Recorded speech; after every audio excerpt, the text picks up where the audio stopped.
히브리서 2장 5절에서 9절 말씀, 신약성경 353면에 있습니다. 우리가 인생을 살아갈 때 무엇인가를 이해하기 위해서 혹은 무엇인가를 배울 때 커리큘럼이라는 단어를 사용합니다. 배움의 단계가 있다는 것이죠.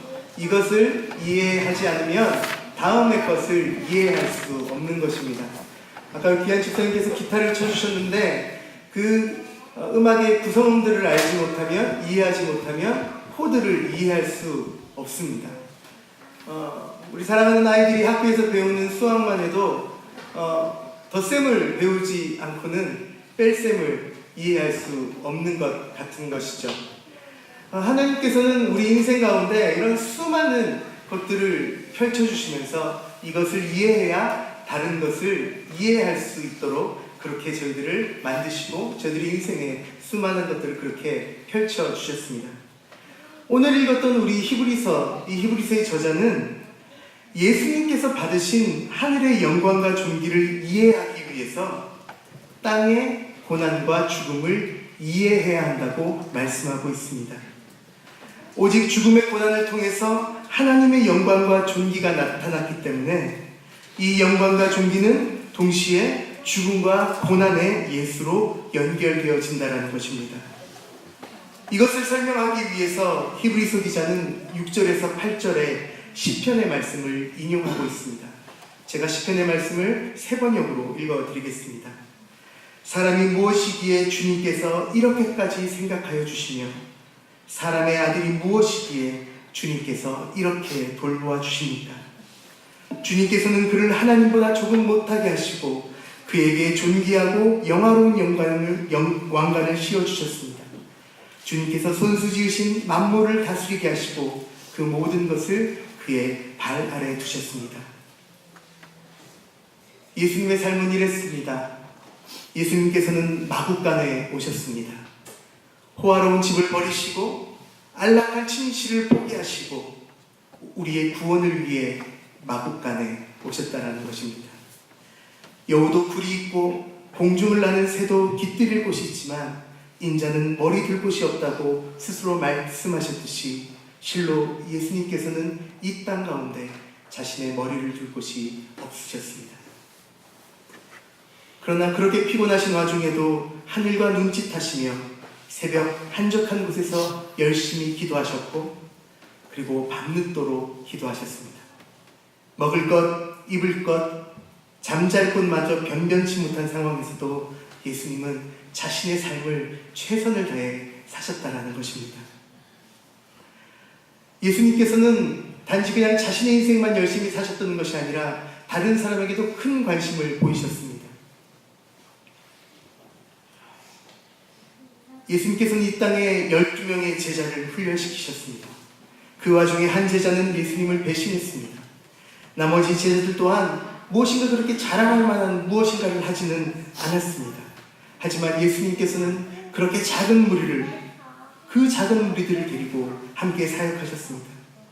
당시에 멸시받고 천대받던 세리들, 몸파는 여인들, 병든 자와 귀신 들린 자, 절망에 빠진 사람들과 그들과 가까이 지내시며 그들과 함께 울고 웃고 함께 살아가셨다는 것입니다. 예수님은 인간에게 구원의 은총을 주셨지만 인간들은 예수님을 십자가에 못 박았습니다. 예수님을 향해 자신의 분노를 드러냈고 결국 예수님께서는 그 인간들에 의하여 십자가상에서 돌아가셨다는 것입니다. 이것이 바로 예수님의 인생이었습니다. 예수님은 이 땅에서 사시는 동안 편한 날이 거의 없으셨던 것 같습니다. 예수님께서 그렇게 고난과 죽음과 시련의 삶을 몸소 사셨다는 것입니다. 그러므로 모든 인간이 마셔야 할 쓰디쓴 그 죽음의 잔을 마셨습니다. 그 결과로 하나님은 예수님을 죽음에서 일으켜 영광과 존귀의 관을 씌우셨다는 것입니다. 오늘 우리가 읽었던 본문의 9절 영광과 존귀의 멸관이 바로 이것입니다. 우리가 예수님을 좀 잘 믿어보려고 하면 내가 무엇인가 예수님을 위해 혹은 하나님을 위해 무엇인가 좀 해보려고 하면 인생에 시련이 찾아오고 고난이 찾아오는 것 같습니다. 내가 바라지 않는 상황 가운데 고통을 느끼게 되는 것 같습니다. 그리고 때때로 이 모든 것이 지루하게 느껴지기도 하고 닥쳐오는 나의 상황과 이것들을 견디기 힘들 때가 있습니다. 그러나 그러한 고난 가운데 이 모든 고난의 시간들이 하나님의 영원이라는 관점에서 보면 순간의 찰나와 같을 것입니다. 우리가 이 찰나의 순간 때문에 지나가 버리는 그 잠깐의 그 행복 때문에 잠시 잠깐의 정욕 때문에 우리가 영원토록 누려야 할 영광과 존귀의 간을 포기할 수는 없을 것입니다. 예수 그리스도를 따르는 우리는 이 세상을 사는 동안 고난과 죽음의 고통을 겪을 수 있습니다. 옆에 분들의 얼굴을 한번 보시겠습니까? 그 얼굴에 무엇이 있습니까? 기쁨과 즐거움이 가득하십니까? 아니면 인생의 고난이 수많은 죽음과 그 얼굴을 만들어 오셨습니까? 그렇습니다. 우리 인생에 그런 시련들이 있을 수 있습니다. 그러나 그 인생의 시련은 우리를 아프게 하지만 우리가 영원히 받을 하나님의 영광, 그 존귀, 그 은혜로운 시간에 비하면 아무것도 아니라고 성경은 말씀합니다. 사도 바울은 로마서 8장에 다음과 같이 고백합니다. 생각건대 현재의 고난은 장차 우리에게 나타날 영광과 좋게 비교할 수 없도다. 아멘 하실 줄 알아요. 그렇죠. 이 고백에는 그런 의미가 담겨 있습니다. 우리가 잠깐 받는 현재의 고난은 우리에게 나타날 미래의 영광과 좋게 비교할 수 없다라는 것입니다. 그런데 말입니다. 우리에게 닥쳐오는 삶의 문제, 우리 삶의 그 고통들은 우리로 하여금 인생의 밑바닥을 경험하게 할 만큼 그런 어려움과 힘듦으로 우리 인생에 찾아옵니다. 단지 나타날 미래의 그 영광을 생각한다고 우리가 인생을 살아가는 그 고통이 사라지지는 않는다는 것입니다.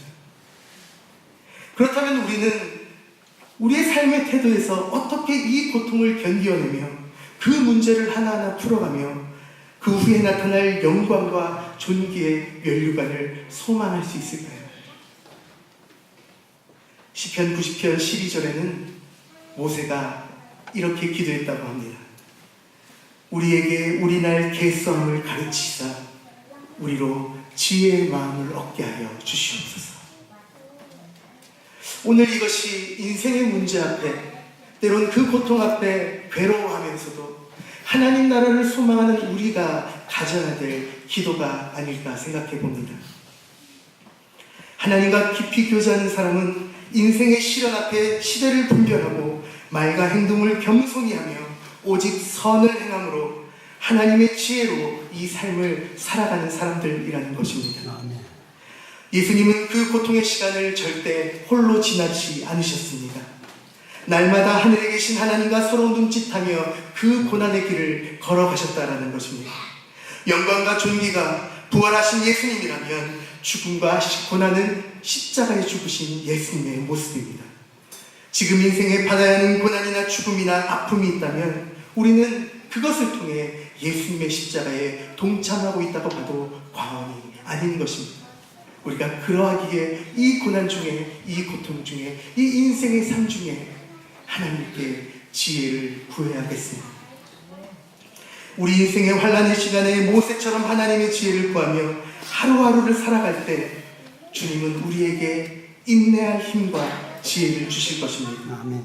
그리고 이 인생의 인내는 우리로 하나님의 백성으로 훈련되어지도록 우리를 연단하실 것입니다. 그리고 우리는 결국 저 예수님의 삶처럼 인생의 부활, 참 생명의 부활, 하나님의 나라에 동참케 되는 영광과 존귀의 소망을 마침내 받을 것입니다. 세상 사람들은 인생의 복에 관심이 있습니다. 어떻게 하든 인생에서 좋은 것들을 가지고 좋은 것을 먹으며 편안하게 살아가는 것에 관심이 있습니다. 하지만 우리 그리스도인의 관심은 그렇지 않습니다. 우리의 관심은 오직 십자가의 고난에 있는 것입니다. 나의 고난과 타인의 고난에 우리의 관심을 가지고 사는 것이 바로 그리스도인이라는 것입니다. 우리는 비록 천사보다 못한 존재이고 만물의 지배를 받는 듯한 존재이고 비록 십자가 앞에 섰을 때 부끄러워하는 그런 실패한 사람들인 것 같지만 우리의 지금의 모습이 절대 끝이 아닙니다. 우리의 달려갈 길을 다 마치고 나면 주님은 우리에게 영광과 존귀의 간을 반드시 씌우실 것입니다. 순간마다 영광과 존귀의 간을 쓰신 예수님을 바라보십시오. 영광과 존귀의 간을 쓰시기 위해 고난과 십자가의 길을 거셨던 예수님, 그 예수님의 삶을 생각하여 주십시오. 우리가 인생의 수많은 고통과 시련 혹은 내가 해결할 수 없는 수많은 문제 앞에 모세처럼 하나님의 지혜를 구하며 오직 이 땅에 우리가 이 모든 것을 다하고 하나님께서 우리에게 씌워주실 그 영광과 존귀의 그 면류관을 생각하며 오늘 하루를 담대히 살아가시는, 그리고 인생의 모든 것을 힘차게 한 걸음 한 걸음 내디디시는 귀한 성도님들 되시기를 간절히 기도하겠습니다. 이 시간 우리 함께 찬송하며 주님 앞에 나가시겠습니다. 이 시간 먼저 나의 평안과 나의 안락함을 위해 나의 지혜로 살아왔던 삶을 회개하며 나가십시다. 예수님의 고난을 기억하고 영광과 존귀의 간을 약속하시는 주님의 말씀을 생각하며 모세처럼 하나님의 지혜를 구하며 오직 하나님을 바라보며 함께 기도하시겠습니다.